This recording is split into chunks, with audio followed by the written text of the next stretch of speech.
Can't hear me? Put the microphone down, please. Just tilt it. Tilt it? Yeah. There you Okay. go. Is that better? Yeah. Okay. Mayor Kavanaugh, council members, tonight I'd like to talk to you about a graffiti ordinance that we're proposing be adopted. And I'd like to just give you a little bit of background. I think we all know about graffiti, but let me just tell you a little bit about graffiti. Every day, people find out that their neighborhoods are changing, and this is because graffiti is being left behind by people that don't care or have no respect for other people's property. Our current code does not address the removal of graffiti currently, and as such, we would like to adopt an ordinance so that we can start requesting that the graffiti gets removed. With the adoption of this new code, it's going to give us 3 new phases that we can use to address the graffiti. One of those is the removal of graffiti, or asking that our residents remove the graffiti from their property. It involves the locking up of graffiti implements and the being able to arrest and prosecute youth under 18 who are in possession of graffiti implements.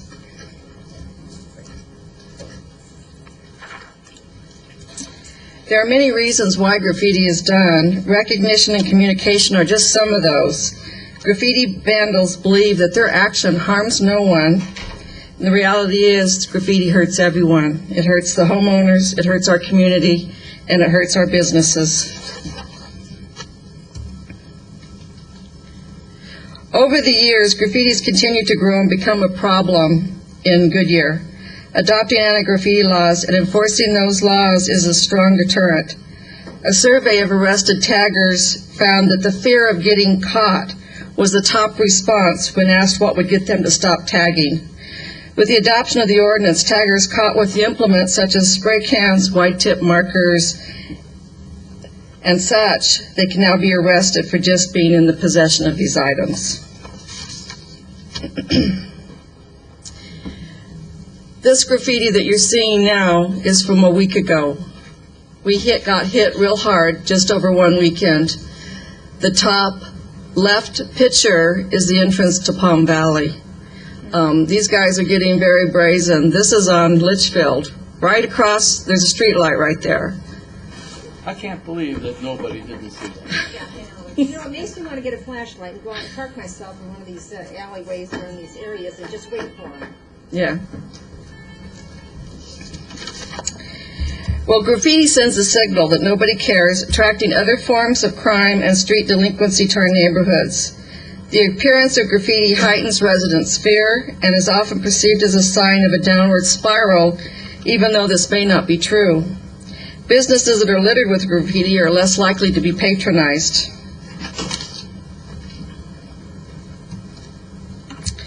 Communities are tackling graffiti vandalism with a variety of tools, and while each of these best practices can be effective, the most successful programs use a comprehensive, systematic approach that includes continuous education and community involvement, improved technologies for removal, updated ordinances, and consistent enforcement and prosecution. At this time, code compliance does not have the money in our budget to cover the cost of implementing a full program, and we hope to include that in our 2007-2008 budget.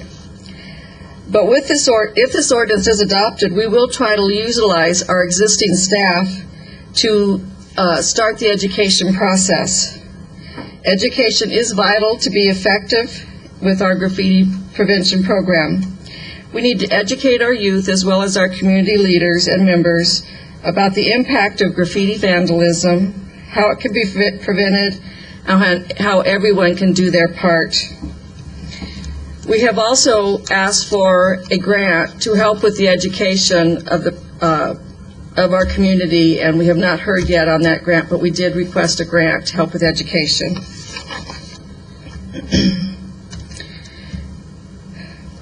We hope to implement this program properly in the future, and we'll be requesting 2 positions, one a graffiti abatement officer and a staff assistant in the next budget year. This screen is showing you a sampling of what their job duties would be. In the interim, our existing code staff will be notifying residents when graffiti appears and asking them to remove the graffiti. Right now, we have nothing on the books that will help us do that. We're just at their mercy if they want to remove it or not. Public Works will also continue removing the graffiti off of our public facilities. One of the tools that we can use once we have our resources is to team up with a group called Together Against Graffiti. Together Against Graffiti, or commonly known as TAG, is a nonprofit organization that was formed in September of 2006 in El Mirage, Arizona. And in their first year, they helped El Mirage become 97% graffiti-free. They work real strongly with the neighborhoods and with staff, providing resources and to help mobilize volunteers. TAG helps working with the HOAs by providing kits to the HOAs at a minimal cost so that volunteers in those HOAs can paint out graffiti as soon as it appears. They also provide wanted photos. They have found that tagging is usually done by someone that lives in the neighborhood. So once a tag happens, they take a picture and they provide wanted posters and they pass them out in the neighborhood in which the graffitis happened to try to get people to turn in their friends, because kids will turn in their friends. There's a $200 reward if they're caught.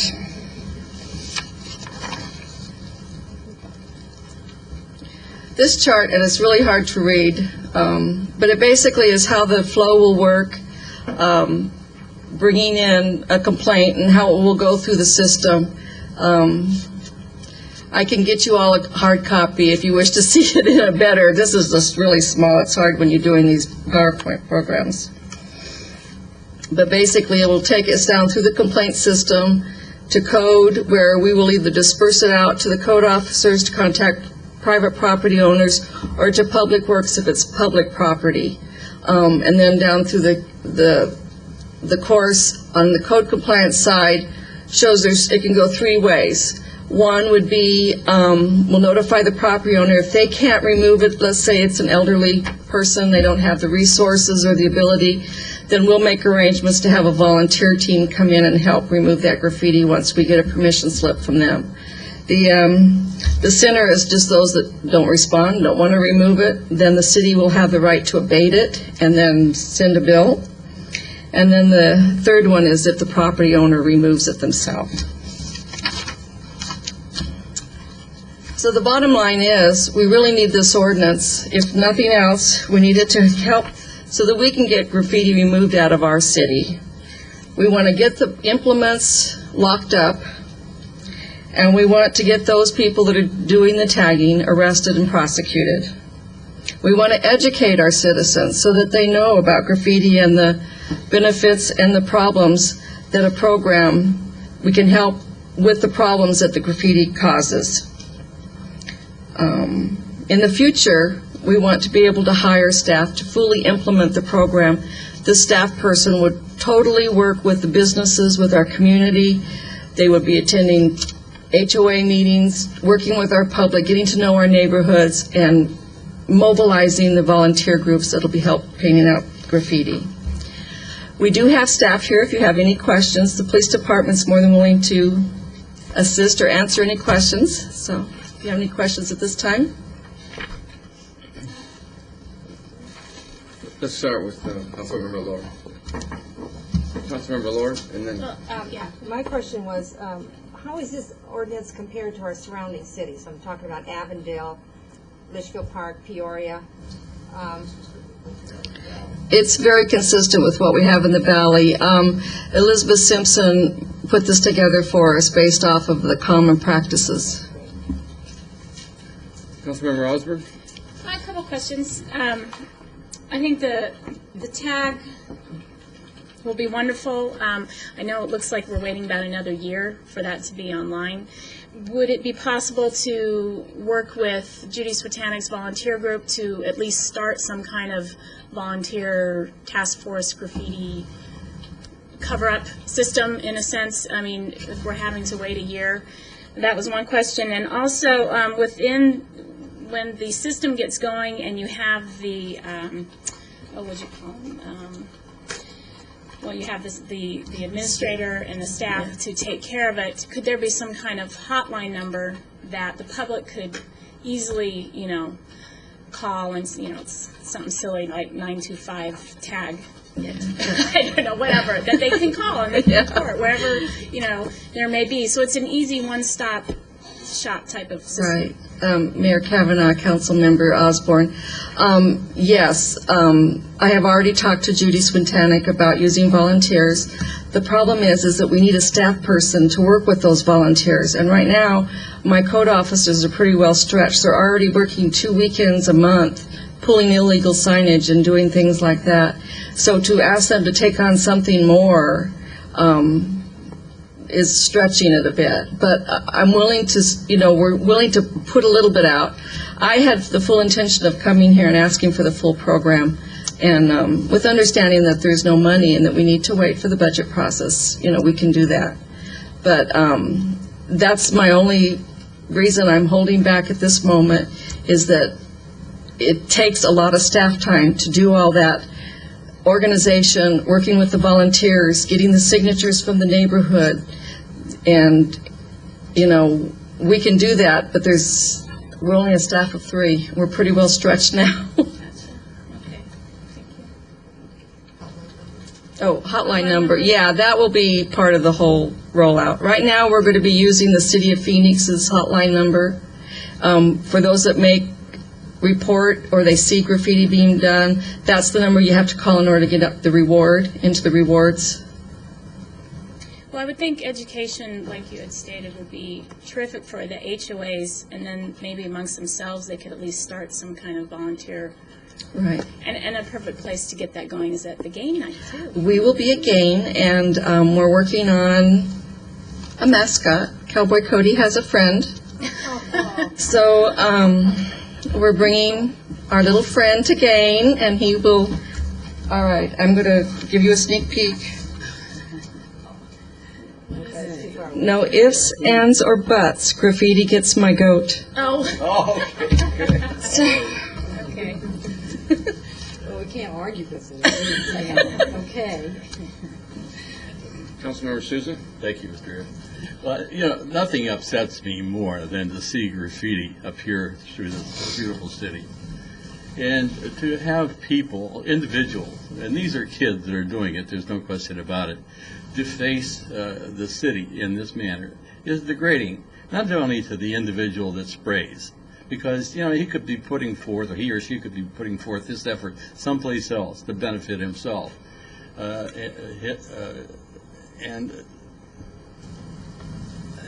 it just upsets me no end. The other morning, my wife and I were going to church, and right at Thomas and at the corner of Palm Valley School, on the stop sign, there was 3 letters on the sign. And Monday morning, I called Mary at our office and asked her to contact Public Works and have it taken care of. Well, we came back we were going for church Monday morning. Not church, but we were going shopping Monday morning. Came back about 2 hours later, and the sign was gone. A new one put up. This is costly. I don't know how much the sign costs to make, but I'm sure it's a substantial amount of money. And if that goes on throughout the city, it does affect our budget. There's no question about it. And that concerns me. You said that this was going to be a part of the 2.8 budget. It's got to be 2.8 because the budget's go on, right? 208, 208, 209. I'm sorry, yeah. That's okay. Okay. But yeah, I think it's been a long time coming that you have people in your department added to your department to do these things, and I will be one that will be supporting your effort. To me, again, graffiti is a black mark on the community, and as you go through other communities, you see it, and it just takes down the community. It lowers its stature, and that we don't want to happen in the city of Goodyear. We're working too hard on this day to make this city a place that people can enjoy, where kids can live well without having to look at this junk. I appreciate the effort, Mr. Yeah, thank you. Councilmember Holland.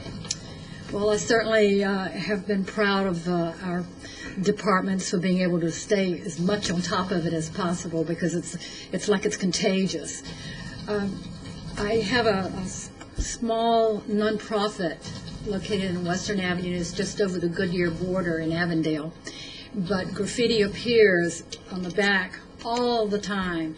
So we have been reading about murals, and I don't know if you talked about it before I came in because it was a little late getting in, but it also said that places that you put murals, they do not attack with graffiti, and one of the reasons is because they respect other people's art. I was kind of surprised at that, but if you notice it, I mean, it's just, we have some down on Western Avenue, and nothing is ever marked on it all. So it's such a psychological thing that they don't, go and draw and color on it. I think some of our places in Goodyear might benefit from that tactic, and I would also like to have you guys consider that. And I can't understand it, for those of us that don't go out and do that, psychologically we don't understand why it works, but it does, because it's someone else's drawing or painting or artwork. Mm-hmm. So I would appreciate it if you kind of keep that in your mind, and we are having murals painted on the backs of these fences going all down the back of the Western Avenue to try to keep with that theory. But I'm really pleased that you guys have been able to keep up as well as you can. Councilman Sousa was just talking about it was there in the morning and gone when he came back. So really proud of that. This sounds good to me. Okay. Mayor Kavanaugh, Council Member Holland, I have thought about the mural. It's been discussed. Diane and I both have discussed it. I have mixed feelings. When you do the research, some areas it works and some areas it doesn't. I'm open to anything, and like I said, I have talked to Diane about it as making a part of the public art, by providing. She's come to me and we've talked about it. So I'm open to it. I think there needs to be a little bit more research and see if it will work, and if we did it, where it would work. Well, I think it's where you do it, because you can't do it everywhere. You have entryways into cities, and you certainly don't want it done there.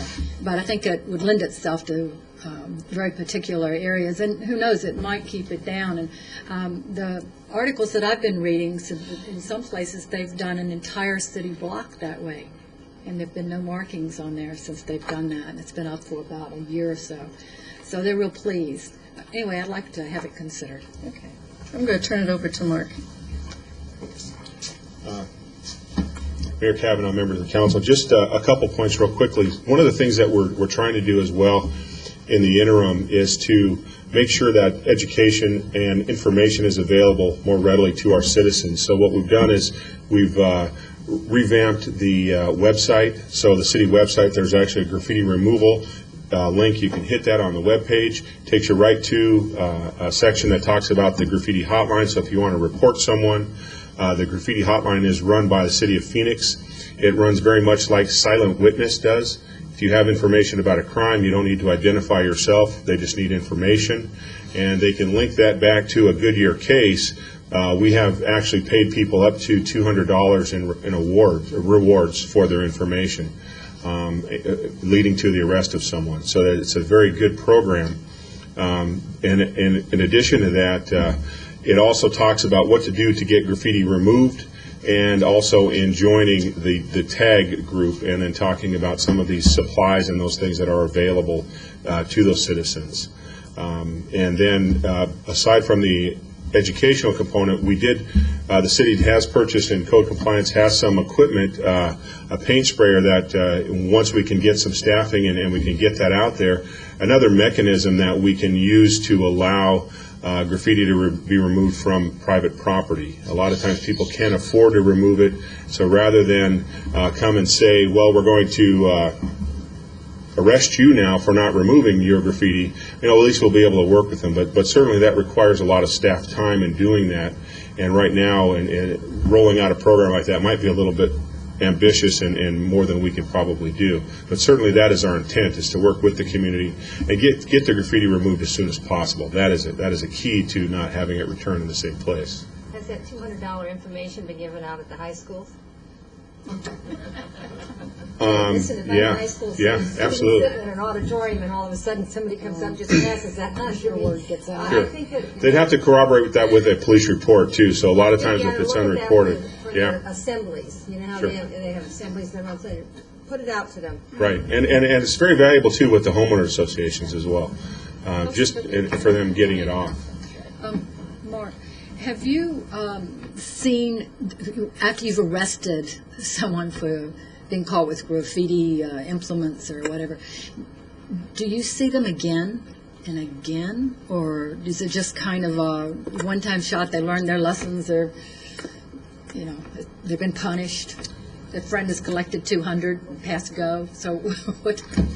Mayor Kavanaugh, Councilmember Holland, no, we don't see a lot of repeat offenders in graffiti. Pretty stiff fines. And even when they go through the juvenile court system, they can do things like pull their license till they're 18, or even some more substantial punishments.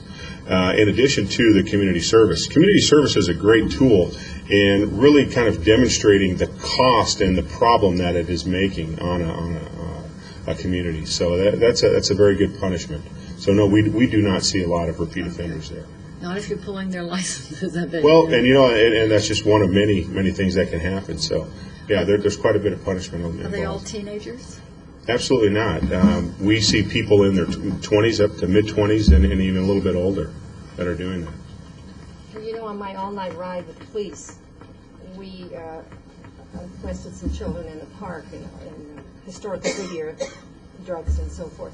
And this one child, because he was 15, he was known as the graffiti kid. Unfortunately, it was not from our city; it's a neighboring city. Right. But so there are those Sure. that they're still out there, and he was under that age of getting away with a lot of things. Now I'm sure he's at the age where he will be prosecuted. Certainly. And it's important, too, to understand kind of the phenomena of tagging. And taggers want to see they want to boast about their tag, and they want to see it in the most conspicuous place. And I mean, you see it sometimes on these freeway overpasses. You think, how did they get out there to do that? And I mean, but that's kind of the thrill, and that whole part of the phenomena is where they can get their tag in the most precarious place sometimes. Geez, it amazes me that people, pedestrians or motorists, don't see the graffiti being done. How long does it take to, some of the things that we saw this evening on the screen here, how long does it take an individual to do that, to make that imprimatur? And that's typically not an individual. You're talking probably 3 to 4, maybe more people doing that. And what they'll have is they'll have a lookout waiting for no traffic to be coming by at 2 o'clock in the morning, and then they'll get out, and literally within 15 to 20 minutes, they can do quite a bit of damage and on a tag, even a very colorful one like that, where they're using both hands and spray cans to do that. So no, it doesn't take very long, and they will have lookouts, and it's rarely only one person doing it. You bring up the spray material, and I'm glad to see that happening, because I mentioned it's the Public Works. Rather than when we get the graffiti on the utility boxes throughout the city, we kind of just do painting over the graffiti, and that looks the result of that looks just as bad as the graffiti. And I told the Public Works Department, is there any way that we can get paint that matches the paint on the utility box and cover the whole thing rather than just splotch it? And they were looking into that. Absolutely. We agree, it does look bad. One other thing. Relative to the current ordinance, I thought that we had in our current ordinance a requirement that spray paints be locked up. No, sir. That is not included in our current ordinance. Well, then some of these hardware stores are doing it on their own, then, aren't they? Not then. That is correct. Okay. All right. I thought we had the ordinance kind of that goes address into our that. ordinance. I agree with Councilman Souza. I thought that it was part of the requirement because it was during the phase where there was a lot of sniffing going on. Correct. And so they locked up the paints. But I went to Home Depot just this past week. I'm kind of a spray can person myself. And I need to practice with both hands. Though. Yeah. But I was surprised. All those, the locks that they used to have up there are all gone. Yeah. It's very easy just to go and pick out what you want. Okay, well, Yeah. Yeah, well, they- then it's a good thing that we're having it put into the ordinance, so. And also putting an age appropriate, that 18 years of age, that's important. At least if they know they're going to be checked, and even if they have ulterior motive to use that paint for, they know that it's being checked by the store. So that's an important feature too. Thank you. Okay, just the last question. The budget year was not totally clear. Is it 07, 08, or 08, 09? 0809, the next budget year. Can we, we're hiring a lot of people in this budget year. Could we delay a couple of those until July of 08 and bring on this early? And would that be beneficial? Well, I think we could certainly look at that, Mayor Kavanaugh, from a perspective of where we're at with some of those hires and reprioritize some things. The thing is, we're going to be building a lot of buildings Sir. on a lot of walls, on a lot of interstate, and we better have this under control before we start doing that. a lot of Don't have to have it, but Public art. I need to have a police, a police position, because that's going to get us as much harm as. But we had hired about 60 or 70. So, I mean, it's only, Remember, we needed just about everyone we hired, is that correct? I'm talking about delaying to July. But Two you weren't- people. You weren't talking to specifically policemen, you were talking in general in headcount. general. I'm just saying, if Yeah, the city manager will look at it, Yeah. can we delay 2 to July and bring in your folks? Look at it. Well, let us know who the two are that you want to delay. Oh, certainly. Mr. Mayor, members of the council, that's something we can look at, see the priority of the positions that have already been approved. The other is also to consider if there's an ability to contract. Because one of the abilities with contract employees is they're not, we're not paying for them year in and year out. So by hiring someone now, there's a commitment to keeping them on longer term, which affects the next budget year. So we can look at both items. We can look at swapping out for this year. We can also look at contract and see if perhaps that may work as well. The citizens want this done. So, When do you think you'll be bringing this ordinance before council? September 24th. Good, very good. Okay, further questions, comments? Okay, good job, thanks. Thank you. And we'll meet at 6 o'clock. We'll start our meeting. We only have 2 items on business, so it may not go too long.